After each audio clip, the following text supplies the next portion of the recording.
L'origine du caraco.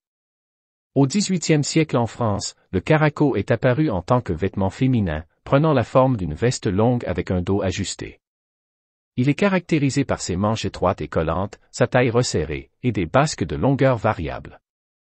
Il convient de noter que le véritable caraco d'origine française est orthographié avec un C, et non avec un K, même si certains ont tendance à s'approprier ce terme sans connaître son origine ni son histoire.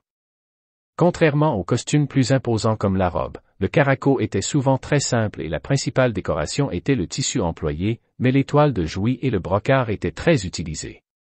Les paysannes et les artisanes l'ont porté en premier lieu, et il a ensuite été adopté par les couches plus aisées de la société comme costume de maison ou de campagne. Pendant la Révolution française, le caraco est devenu très à la mode car il était considéré comme démocratique.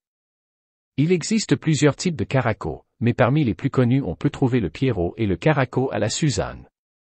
À partir du XIXe siècle, le mot caraco a été utilisé pour désigner une pièce de lingerie sans manches, un haut court et droit à fines bretelles, porté de manière légèrement flottante sur le buste.